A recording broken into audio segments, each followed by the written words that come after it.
আমার মহাসচিব, যুগ্ম মহাসচিব অনেক কথাবার্তা বলার পরে আমি স্পেশাল বলেছিলাম, জনাব কোন অবস্থাতেই পাশ্চাত্যদের কোন আদর্শ নীতি সংস্কৃতি আমাকে চাপিয়ে দেবেন না।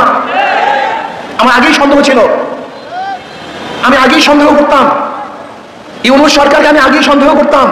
এই লোকটা এনজিওর লোক, এই লোকের চারপাশে তো বিশ্বারা আছে, বড় বড় রূপচারা আছে, বড় বড় ধর্ষকদের বসে আছে।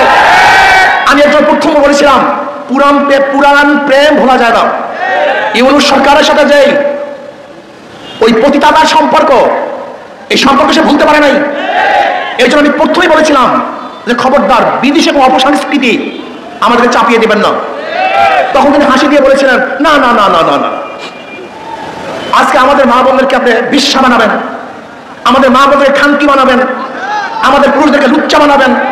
বলতে পারেন হুজুর যৌনকর্মী বললেন না কেন, যৌন শিল্পী বললেন না কেন, পতিতা বললেন না কেন, এই খারাপ শব্দ ব্যবহার করলেন না কেন? বলতে পারেন। আমি তো মনে করি শয়তানেরা, দুষ্টরা এই সমস্ত খারাপ শব্দগুলিকে ভালো শব্দের দ্বারা পরিবর্তন করে ওদেরকে এই কাজে লিপ্ত করতে চায়। সমাজের মধ্যে শব্দগুলি কেন আসছে? সমাজের মধ্যে শব্দগুলি কেন সৃষ্টি করা হয়েছে? সমাজের মধ্যে খারাপ শব্দগুলি কেন চয়ন করা হয়েছে? চোরকে আপনি কি বলবেন? ডাকাতকে কি বলবেন? খুনিকে কি বলবেন? ধর্ষককে কি বলবেন? এই শব্দগুলি কেন প্রয়োগ করা হয়েছে? যেন মানুষ এই কাজগুলি না করে, মানুষ যেন এই কাজগুলিকে ঘৃণা করে। আপনি খারাপ কাজের সুন্দর সুন্দর শব্দ প্রয়োগ করে ওই খারাপ কাজকে ভালো বানাবার চক্রান্ত করতেছেন। এইটা বড় শয়তানি। এই নারী নীতি প্রণয়নকারী এরা কারা? এরা কোথা থেকে আসছে? ওই টান বাজারে জন্ম হওয়া লোকগুলি, ওই টান বাজারে জন্ম হওয়া নারীরা একজন ভদ্র বিশিষ্ট সতী নারীদের আইন প্রণয়ন করে কিভাবে? ওই নারীগুলি আমার স্ত্রীর আইন প্রণয়ন করে কিভাবে? ওই নারীগুলি আমার মায়ের আইন প্রণয়ন করে কিভাবে? ওই নারীগুলি আমার মেয়ের আইন প্রণয়ন করে কিভাবে? আমার মেয়ে সতী, আমার স্ত্রী সতী, আমার মা সতী, সে একজন নারী। আমার মায়ের, আমার বোনের, আমার মেয়ের, আমার ফুফির, আমার নানির, আমার খালার আইন ওই বিশ্বাস করবে কিভাবে? ওই বিশ্বাস সাহস কোথায় পেয়েছে? আমি বিশ্বাস করি এই বিশাল চক্রান্ত চলতেছে। ইউনূস সরকারের হটাবার এটা চক্রান্ত। সবগুলি ভারতের দালাল, এই সবগুলির সাথে ক্যালকাটা সংযুক্ত আছে, সবগুলির সাথে ক্যালকাটা সংযুক্ত। আপনি দেখুন, কোন অবস্থাতেই বাতিল নয়। এই প্রস্তাব দেওয়ার সাহস কিভাবে পেয়েছে বাংলাদেশে? ওদের বিচার করতে হবে, বিচারের আওতায় আনতে হবে। এই ঢাকার বুকে প্রকাশ্য বিচার করতে হবে, তারা ভবিষ্যতে এই ধরনের কোন প্রস্তাব আনতে কেউ সাহস না পায়।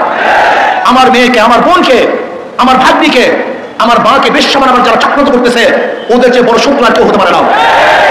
নারী নীতির প্রত্যেকটা পৃষ্ঠায় পৃষ্ঠায় ধর্ম বিরোধিতা করা হয়েছে, প্রত্যেকটা পৃষ্ঠায় পৃষ্ঠায় ধর্মকে অপমান করা হয়েছে, প্রত্যেকটা পৃষ্ঠায় পৃষ্ঠায় এই বাঙালি জাতি সংস্কৃতিকে ধ্বংস করে নতুন এক বিদেশি চক্রান্তের বাস্তবায়ন করার চক্রান্ত চলতেছে। এটা আমরা মানতে পারি না। মানা তো দূরের কথা, এটা প্রস্তাব কিভাবে দিয়েছে এই ইউনূস সরকারকে জানতে চাই। আজকে বাংলাদেশের সবচেয়ে বেশি সংস্কারের পক্ষে এবং এই সরকার যেন সময় পায় সংস্কারের জন্য ইসলামী আন্দোলন বাংলাদেশ সবচেয়ে বেশি ভূমিকা পালন করতেছে। তারা প্রথমে যে কথা বলছে, আজও সেই কথা বলছে। আপনাকে সুখে থাকতে কি ভূতে কিলায় নাকি? আপনাকে ভূত পেয়েছে? আপনাকে ভূতে কিলায়? যদি ভূতে পেয়ে থেকে এমন কিলা শুরু করবো, আপনি দেখতে পাবেন না বিয়াকুব নাকি, যেখানে আমরা সবচেয়ে বেশি এদেশের ভূমিকা পালন করতেছি।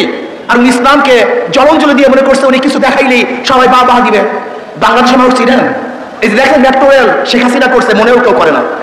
যমুনা ব্রিজ করছে, একবার কেউ ভুলে উচ্চারণ করে না।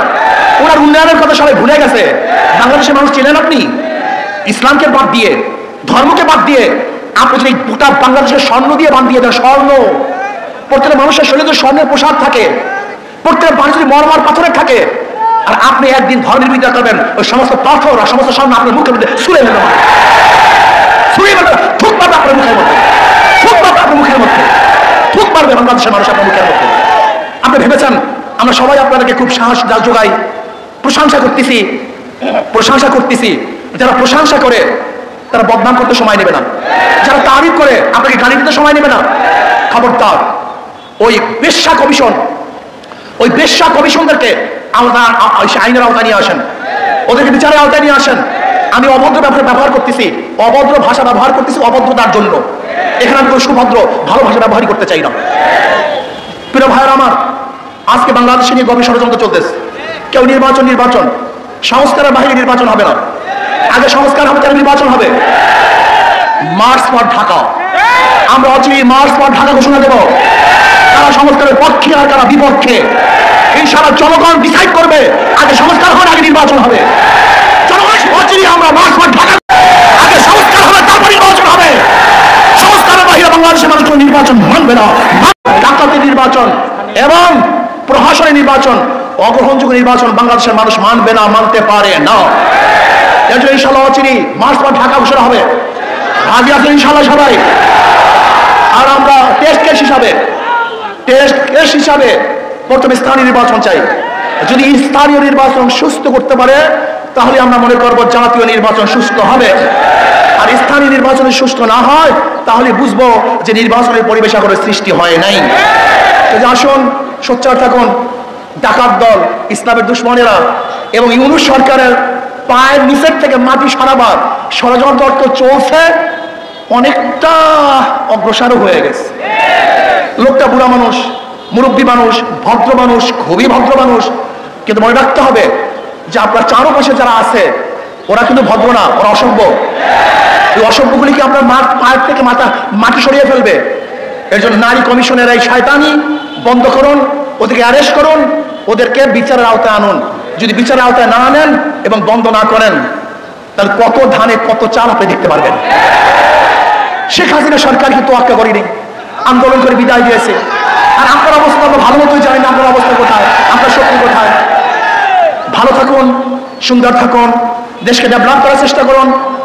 অপসংস্কৃতি চাপিয়ে দেওয়ার চেষ্টা করবেন না, খবরদার। অপসংস্কৃতি চাপিয়ে দেওয়ার চেষ্টা করবেন না।